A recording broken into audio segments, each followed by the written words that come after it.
All right, everyone. Thanks for joining in our Columbus SAG September session.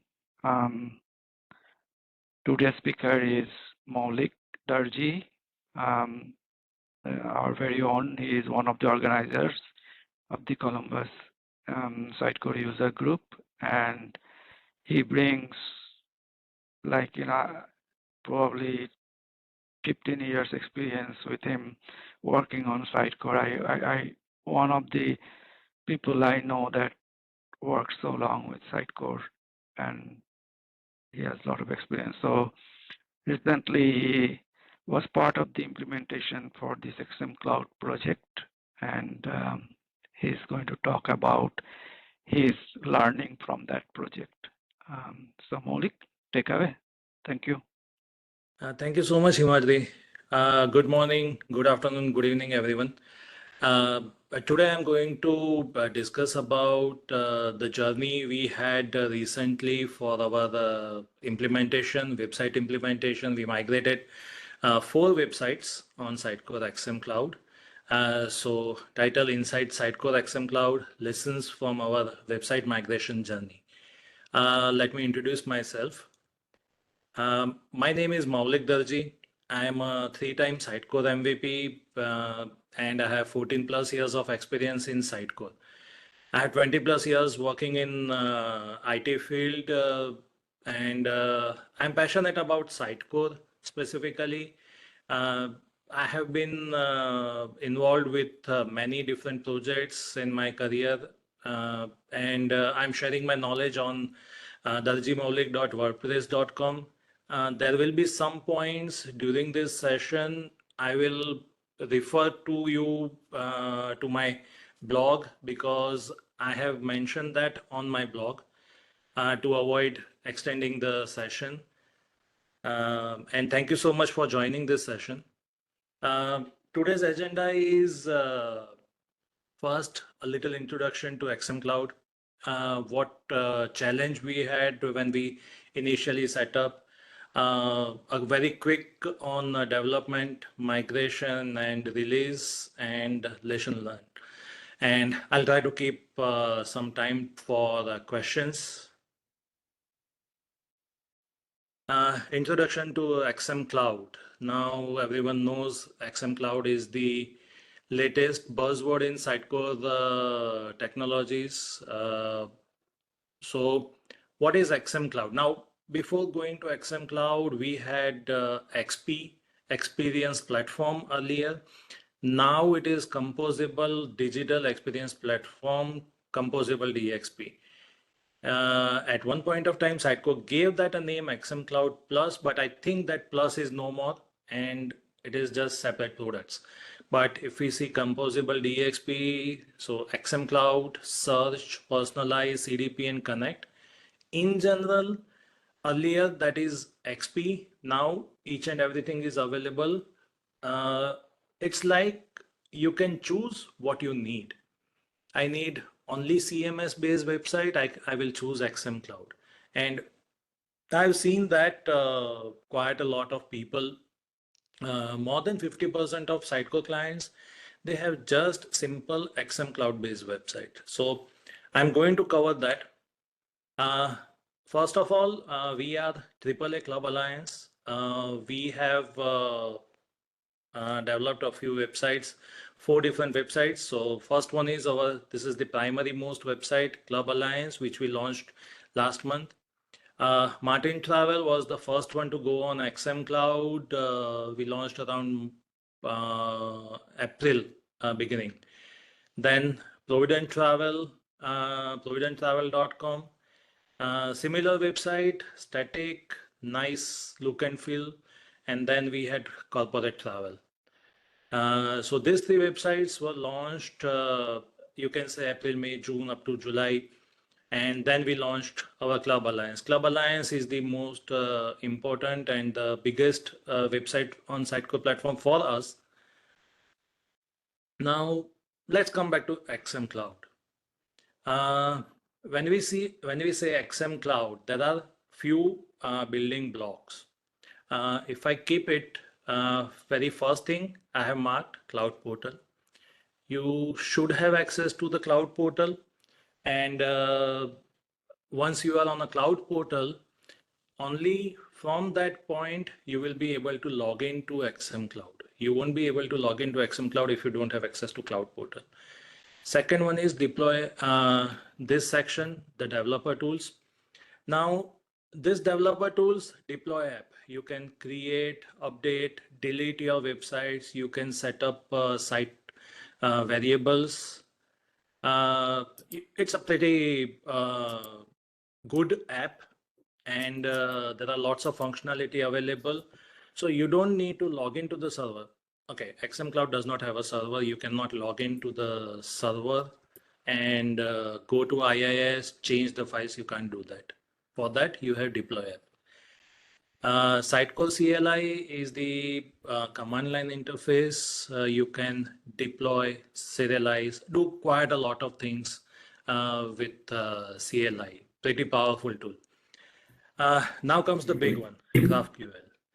GraphQL is pretty important now because with XM Cloud, XM Cloud, we move to front-end technology.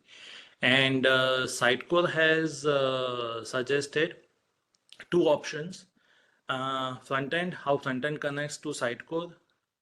Two major APIs, layout APIs, layout service API and GraphQL API. GraphQL is pretty good, pretty fast if you know how to write the GraphQL, and it's pretty basic writing. You don't need too much knowledge to write GraphQL, and I love it.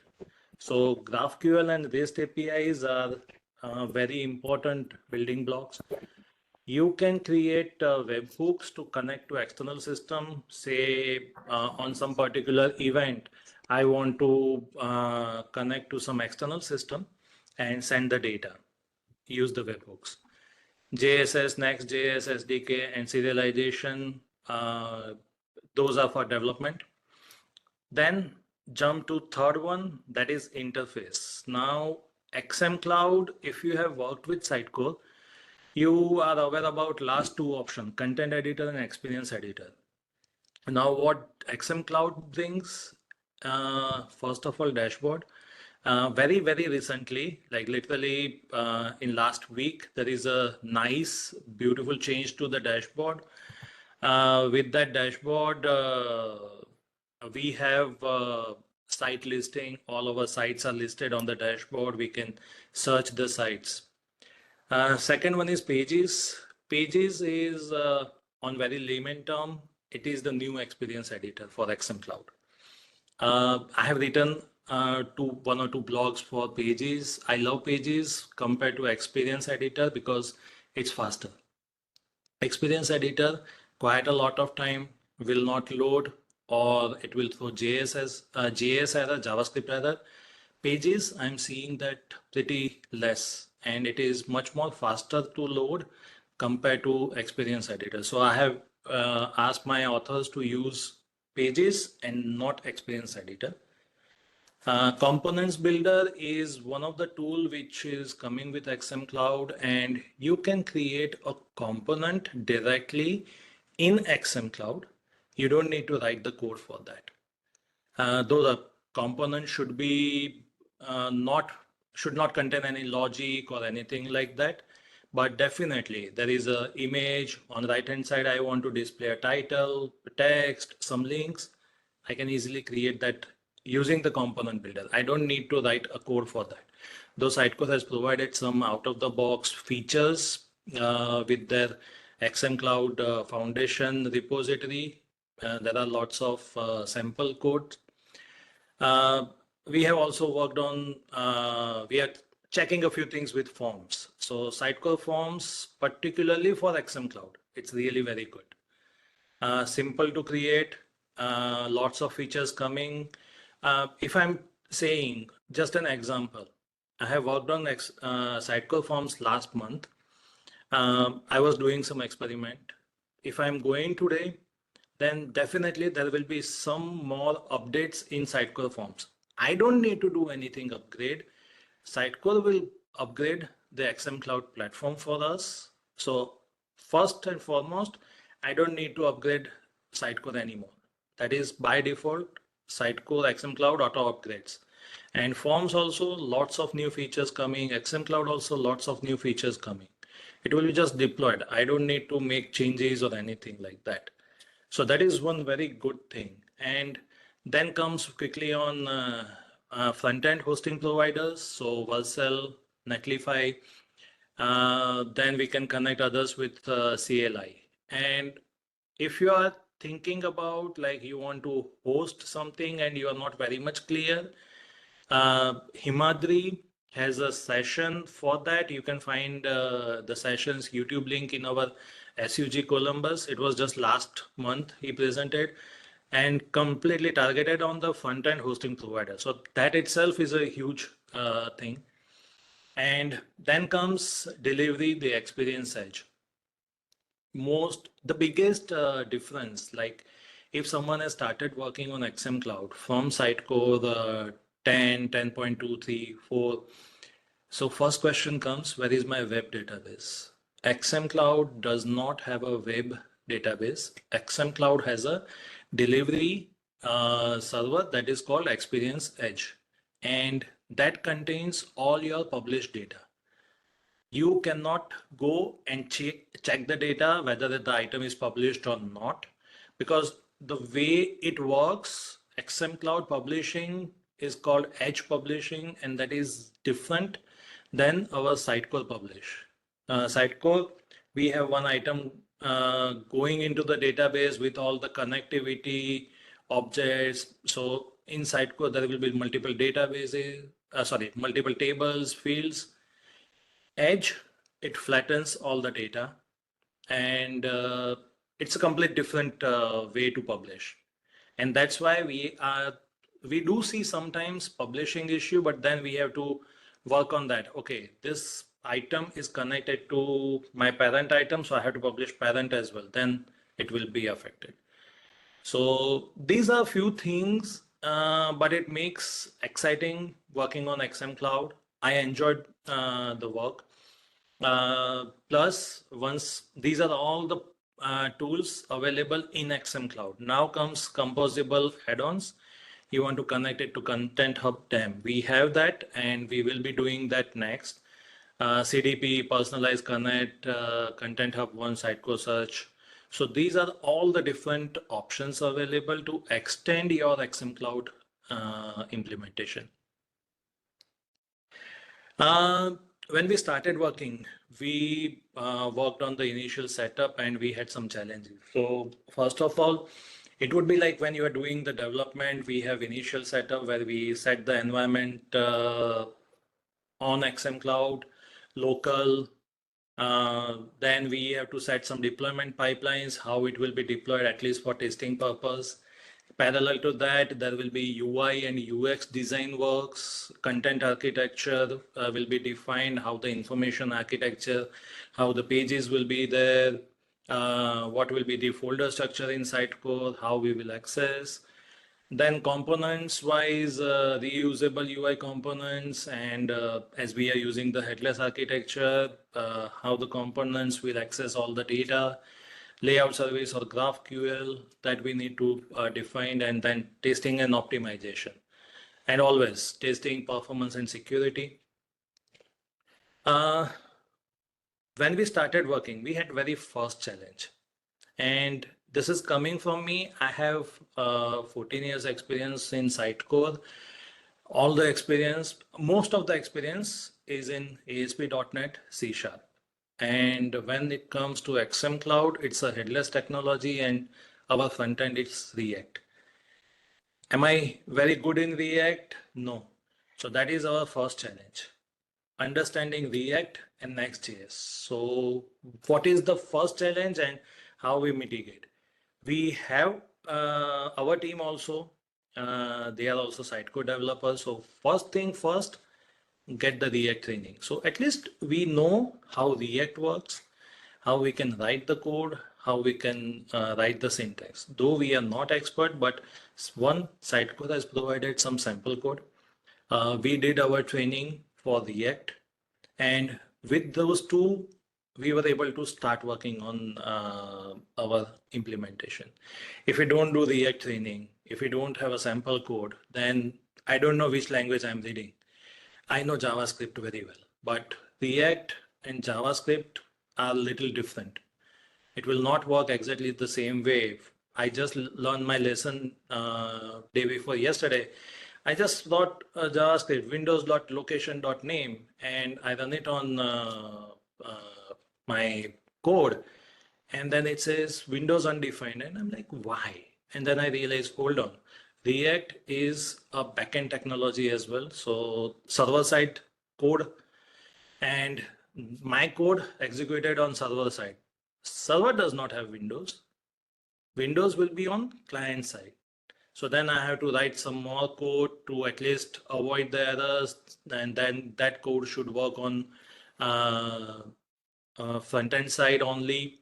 So those are some challenges, and we are learning.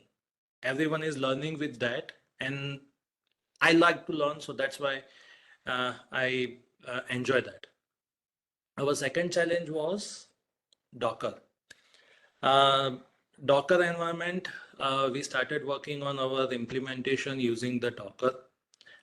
We were not aware about the Docker, so we got understanding of Docker, read some articles, how it works, what kind of stuff we should do. One of the thing what you should be doing, if you have any questions around this, like what I did, I had some issues with Docker, and I went to Sitecore Slack channel and I asked the question. I am trying to set up, I'm seeing this kind of error. What could be the solution? Some or other person may have faced that issue, what you are facing. You don't need to reinvent the wheel. Reach out to them, someone will answer. Community is best. So we had our understanding plus community help, and then we set up the Docker. And our last one was repository setup, code setup, because we had multi-site.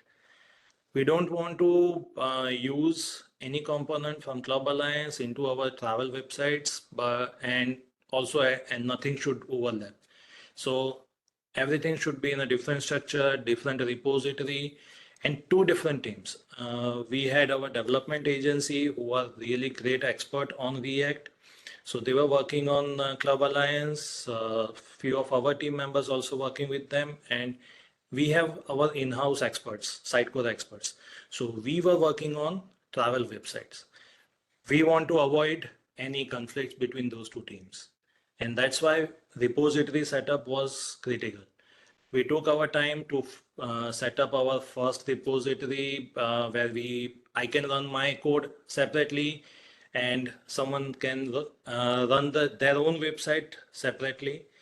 No conflicts, nothing. Still, everything in a single code repository.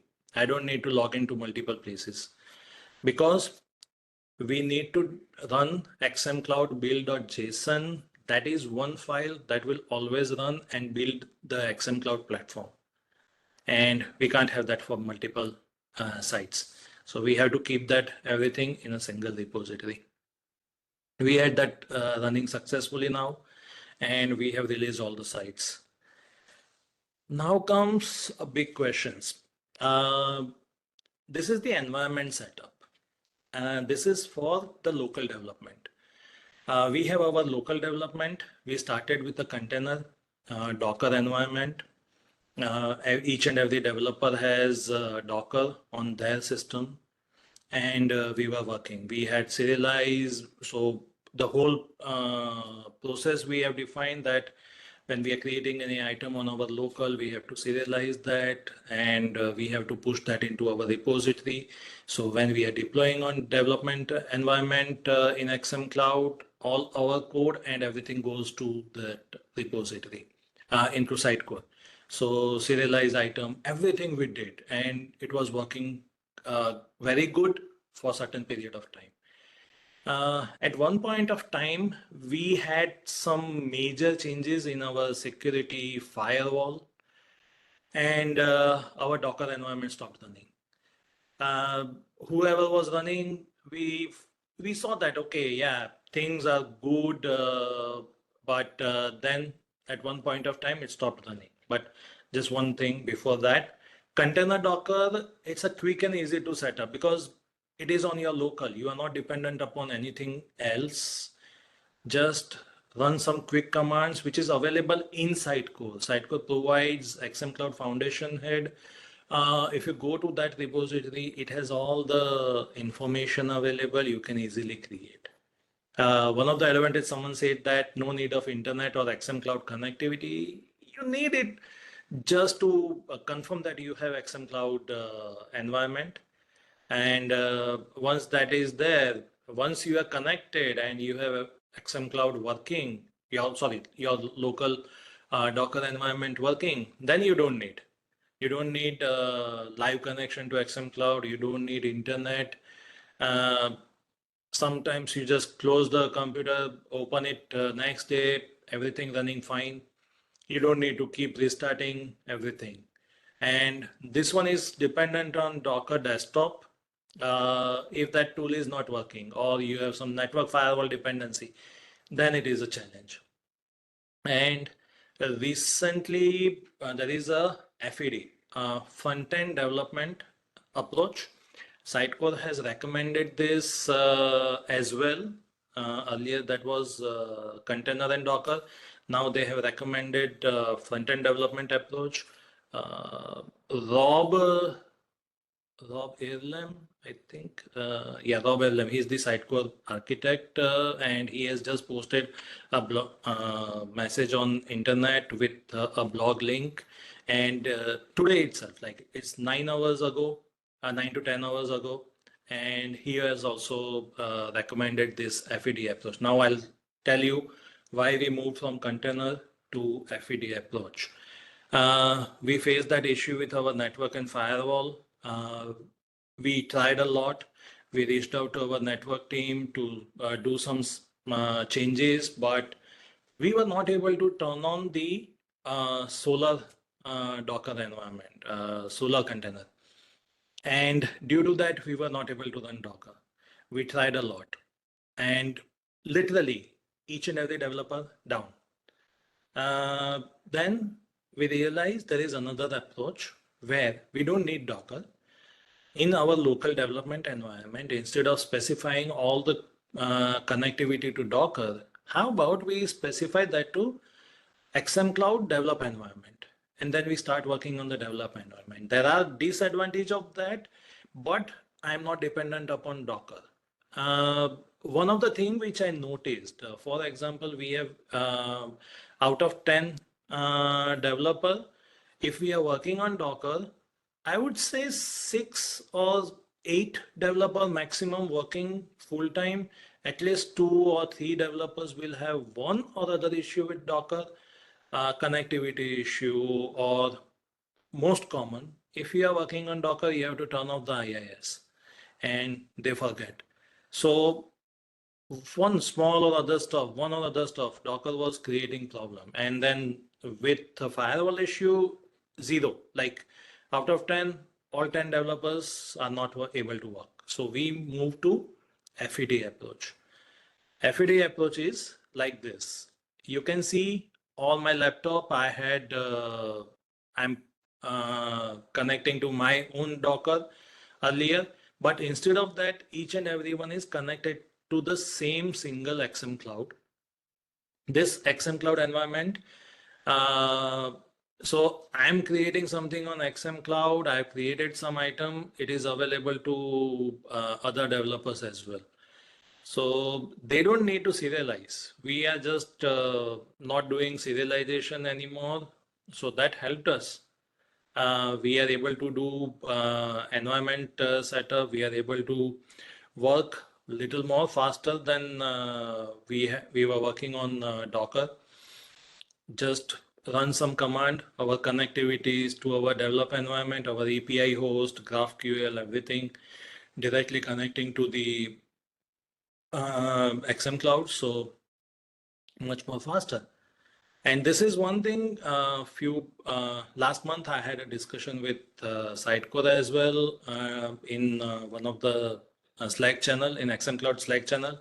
Someone suggested that we are having this issue. So I said that, yeah, we have moved from Docker to front-end development, and that has helped us.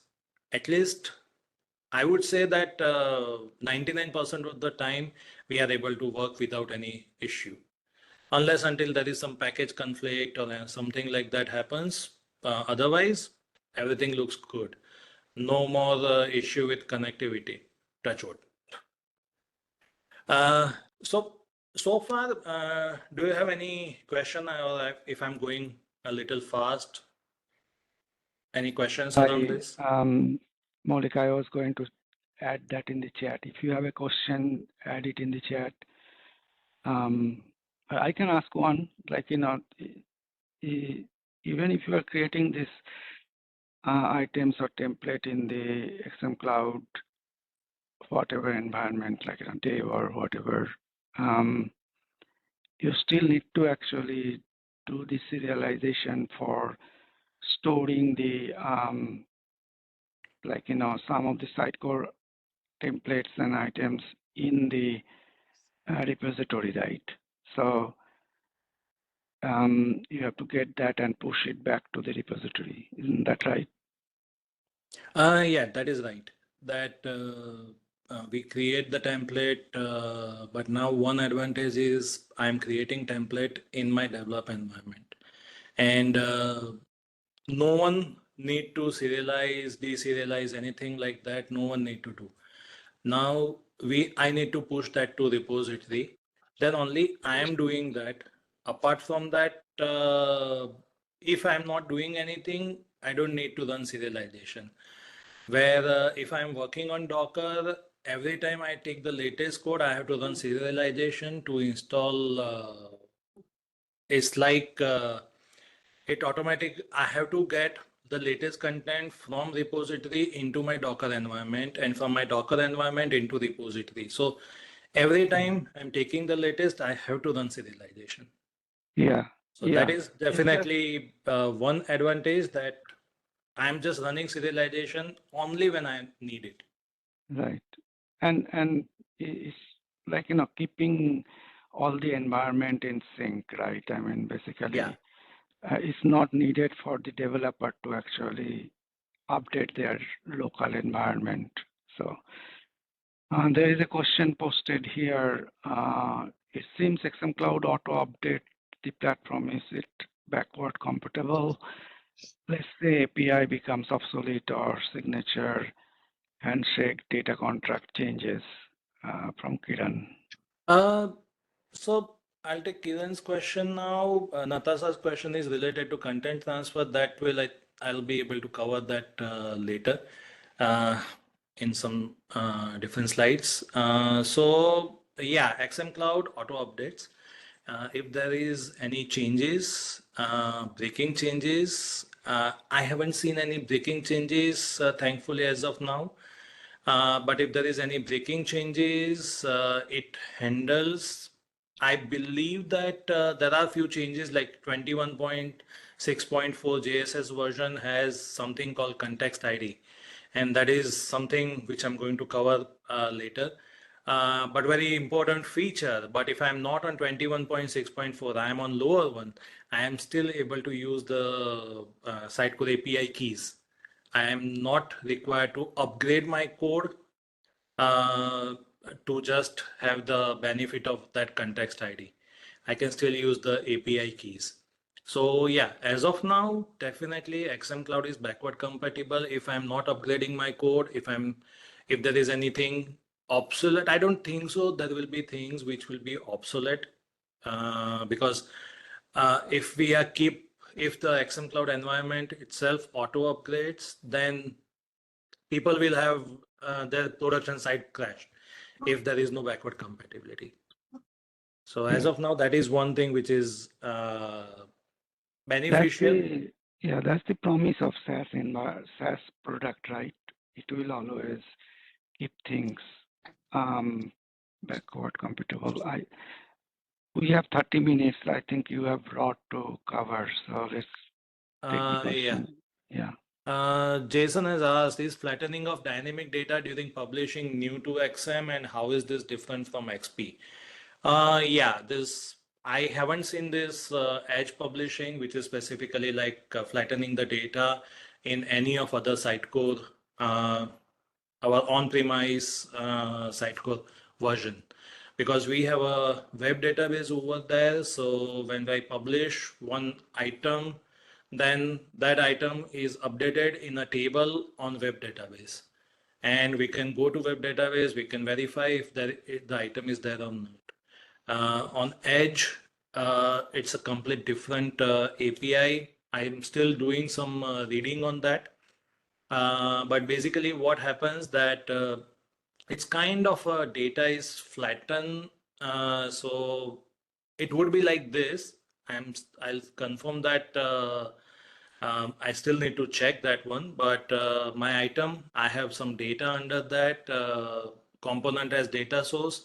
So everything combined in a single JSON file and place it on a edge environment. It would be something similar like that. I'm not saying it will be that, but it would be something similar. My question is just for simplicity's sake. With XP, when you publish an item, it publishes only the item and not the dependencies, right? Yeah. Okay, so with XM, the dependencies also have to be published, correct? Yeah. So yeah, definitely it does publish some of the dependency, but then it's still little complex stuff, because edge publishing is one of the thing where I've seen lots of questions in the Sitecore Slack channel as well. Why it is slow? Why I have to publish the parent item as well? So this kind of things are the reason. And we have also, I'm covering that in one of the slide, that we also do see some challenges with the publishing, and we have a Sitecore ticket open as well. So yeah, we will come to that later. Yeah, cool. Thanks. Thank you. I will quickly cover this part, development, migration, and releases. So our features were multi-site, as I mentioned. We have used GraphQL. We have some external integration as well. So we have CRM, we are getting the member data, we are displaying that. There is a GitHub workflow, and there is a Vercel deployment. Now with multi-site implementation, we have multiple sites in a structure. I'll show you the structure as well. GraphQL, we face some challenges. I'll cover that as well. External integration. Now, GitHub workflow, our agency, the development partner, we had descriptive. They set up this and we worked on that, where if I'm checking in any code, the process is such nice that I'm checking in the code and it will automatically create a build in Vercel, and it will deploy that as a preview on my Vercel environment. So I don't need to wait for any deployment to happen. It will automatically deploy, and I will be able to see my code changes as soon as I check in the code. So that is one very important thing for any developer, that how it looks on the site. And that Vercel deployment pipelines, we have a few Vercel environments. We have for each site, we have a development and production environment. So a development environment, we can work on the deployments, and we can see our sites, verify everything. We can go do the QA testing and everything on that. It's way more easier compared to what we used to do in ASP.NET, where if I'm making a change on a DLL or a config file, it will take some time to rebuild the whole site code, and that will block people using the site code if it is a Sitecore CMS side or a CD side. But with Vercel, I have to just right click, redeploy, few seconds, and done. If you have heard about the blue-green deployment process, switch on rebuild. So it happens like that. In Solar Search, we had this switch on rebuild feature for our XP, where my indexes are rebuilding, and at the last moment, once the indexes are rebuilt, then only my indexes are switched to the new index. So Vercel is something similar concept. It is building, and once it is successful, then switch this build. So this is really very good feature and a new learning.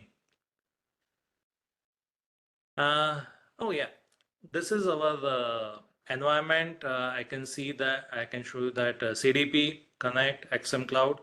So if you see there is a prod tag on the production environment, and as you can see, this is the XM Cloud deploy app.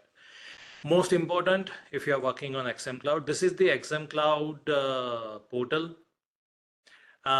This is the deploy app. You can see the project, and under project we have environment, so production, UAT, and develop. Each environment has ID. This will be important to connect to the particular environment from your local development environment, or you are doing the CLI. Then this two context ID has been released recently, and that is important for previewing your website. Now, if you have worked with Sitecore, at least you have created one website, CD website, which is facing to your master database.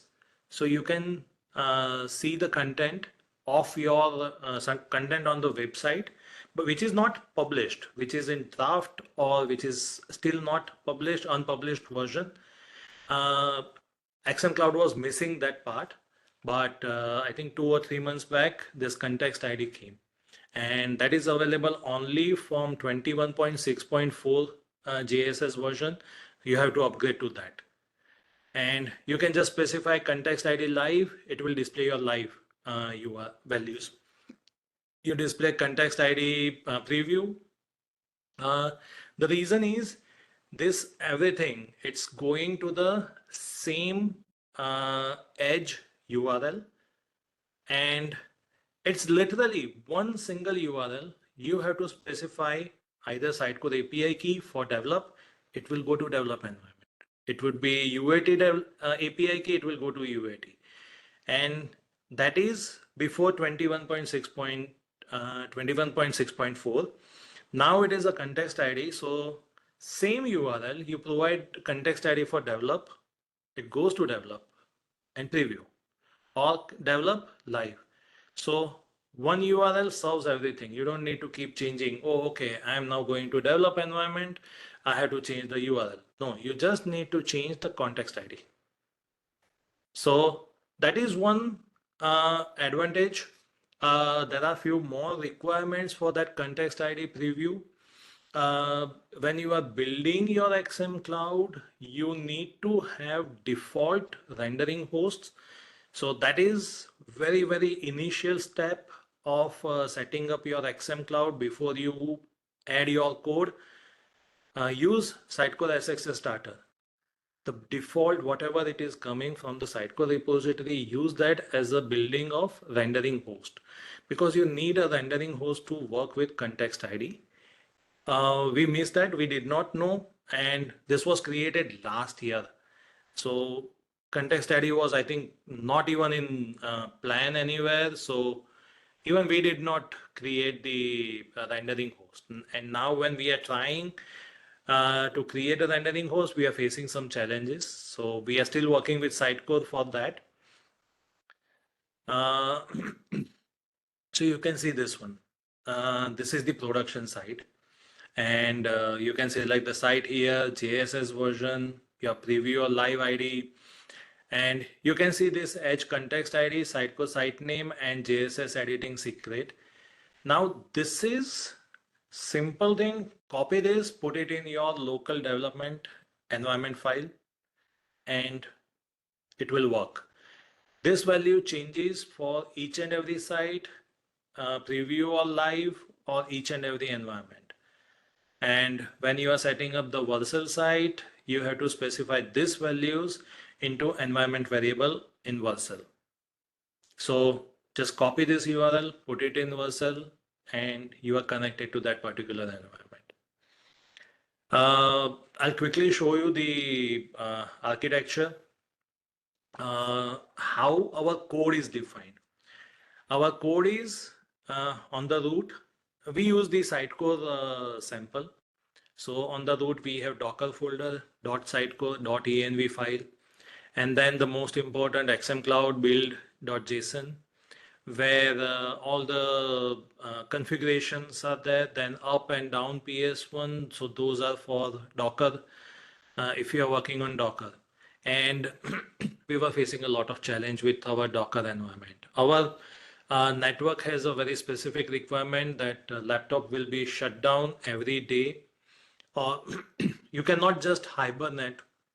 When you close the lead, it will not just go to sleep, it will still be on and battery will die, one or other reason. So our network requirement was to shut down our laptops. When we shut down and Docker is on, next day we will see an error regarding the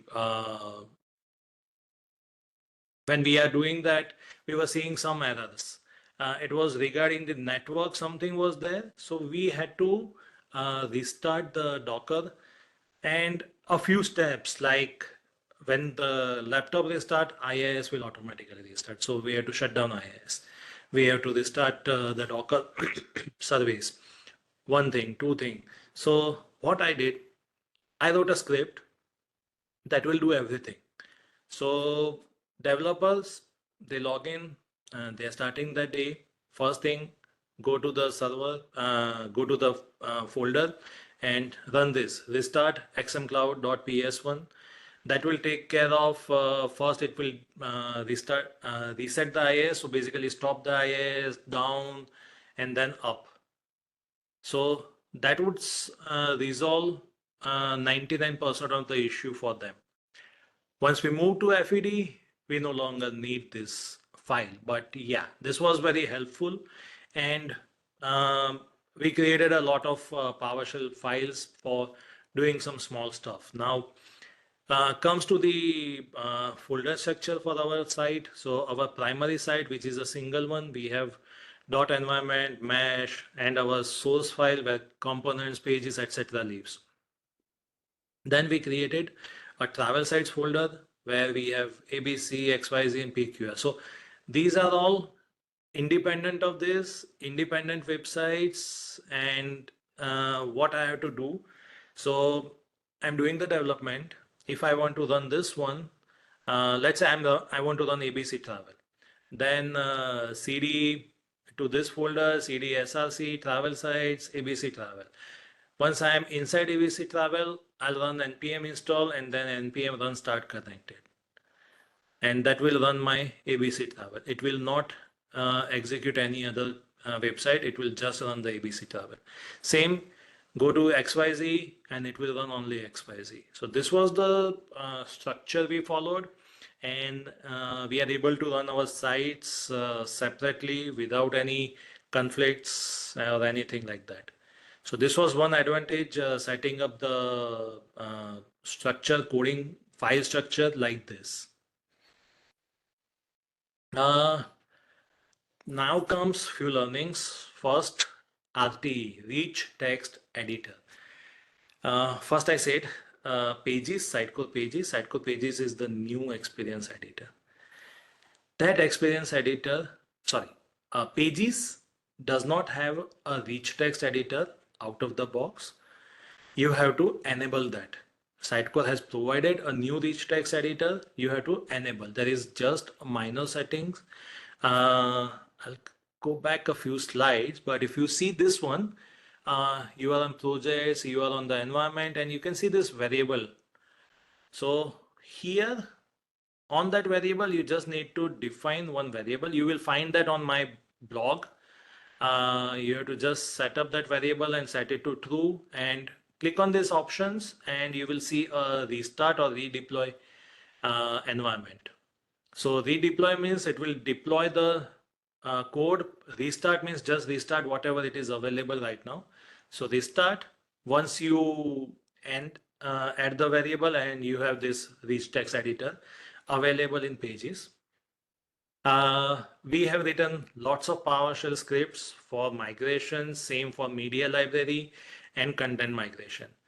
When we moved a lot of content from our XP to XM, we used a lot of PowerShell script. So using that PowerShell script, we created packages. I have written blog for that as well, how you can create PowerShell script. You will find that PowerShell script, you can use it directly on your content migration and would be way more easier. I have created some media library migration scripts as well. Specifically, like I can use the character 1, A, B, C, D, and I can find out just all the items, all the folders with A combined in a single. Then there is another script which will go through each and every folder, create a package, separate package for that media library. So those are a few things. Now, we also had to create, when we moved from our content from XP to XM, we found some missing data. So there was one particular, say for example, I have reference items. Got some, let's say, articles. Now article has a category. We forgot to bring the category. That will show up in broken links. Run the broken link report. I ran the broken link report. It gave me the whole report. Copy that, put it in Excel, and find out how many items are missing. And Excel has some feature like I can remove the duplicate item IDs. Took that item IDs. Now I wrote another script and put all the item IDs in that script. It will found all the item IDs missing, create a single package. Now come and deploy that.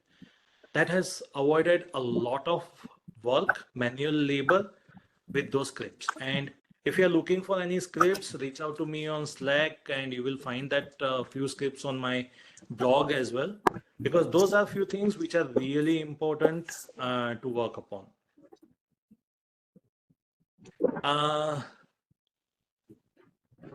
Coming to much closer, and yeah, I think I have 12 minutes left. So modular architecture, how you should approach. You should have a modular architecture. You should always perform performance testing much earlier. So keep doing that instead of doing that at the end of the your deployment. Continuous learning. Sitecore is evolving. If you are not aware about it yet, keep reading things, and collaborative approach like cross-functional. I reach out to lots of different team members to learn about things. So that is very important. Now comes our final stuff, and these are main things about this learning. We use the monorepo, single repository for all sites. We use multi-site development and deployment. So I've shown you the folder structure. There are deployment scripts specific to each and every folder. If you're not speaking, can you mute yourself? So folder structure, each folder has their own deployment scripts. They have their own deployment scripts on Vercel as well. So all sites goes separately. We are not working on like combination work, that dependency or anything like that. GraphQL is very easy, but it is also very easy to literally break GraphQL. When you are writing the GraphQL, there are a few things like JSON value. Now, when you say JSON value, when you run that JSON value on a multi-list, that's the biggest challenge, because JSON value not only will get, now if say I have article, I have related article, and related article is a multi-list. What JSON value will bring? It will bring all the information about all the related articles. It's category. So now category is also some list. So one level, it goes to your second level. Then on that article, like you have referred my article level 1, it is referring few articles on level 2, that is also referring few articles. Each and every article will have a reference article or something like that. JSON will try to get each and everything, and that is going to break your GraphQL very easily, and it will just quickly throw you the error. Complexity has reached. You need to make changes. Now, big challenge. You cannot change your complexity on edge endpoint. We tried, but we were told by Sitecore that nope, you can't do that. You have to change. There is another, I would say, another command similar to JSON value that is called section. Section also brings each and every related data. It's literally like, I want every information for this multi-list. All the article, related category, XYZ, up to 4, 5, 6, 7 levels. Sitecore will be slow if you use this JSON value. And we have seen that. So one recommendation, you don't know GraphQL, what data it will get because your field will have different names. Use JSON value just to test what data it will return. But when you use the final query, just write particular field name. A quick example like that, think about select star from all tables and select field ID, field name from one table. So JSON value, select star from all tables, and you have to write select field ID, field name from one table. So that is huge performance difference. Next one is content migration. We wrote a few scripts to migrate the content. That has helped us a lot. Otherwise, it would have been like nightmare to migrate the content. We did saw some slowness in our environment because when we migrated the code, we had articles referring to another article. So it was kind of going a deep route. Sitecore has some feature. I completely forgot. There is something called max width, max depth. Max depth is defined to 4 level. So automatically Sitecore will try to go 4 level deep for finding all the related information. Make it to 3. It will reduce your load. And there is a command as well. There is a patch, config patch available. You can easily config. You can easily patch the config. Now, next one is redirects. Avoid custom redirects. You should avoid custom redirects. Use the inbuilt redirects, which is provided by Sitecore. There are a few mistakes, minor mistakes, which we came to know a few days back. When we had a ticket, we had some issue with our redirects, and Sitecore said that out of all your 50 redirects, there is one redirect where you don't have a redirect type assigned. And that one redirect was just because of that, we were not able to publish redirects, or it was taking a lot of time to reflect. So one mistake cost us a lot, and that's the same thing happens. So avoid custom redirects, which is out of from Vercel or from your Next.js code. Try to use CMS. And I already talked about rendering host and preview context ID. You must have rendering host to run the preview context ID, otherwise you won't be able to see the values. Thankfully, I'm able to complete everything. You can reach me on Slack, Darji Maulik. My blogs are on Darji Maulik WordPress. You can reach to me on LinkedIn and Twitter. And I'm opening, we have 5 minutes plus more if you have time, and open for question. feel free to ask. I think Natasha has that question, right? So Yeah, I think Natasha's question I covered that. I would like to know how did you handle content transfer from Sitecore 9 or 10 to XM Cloud? Did you create all components from scratch again? Okay. Right now, I don't know, 10.3 SXA, most of our components are Scribbon, and as per Sitecore, our upgrade path may be easier, but I'm curious. So first, yes, we did a lot of PowerShell scripts to transfer the content.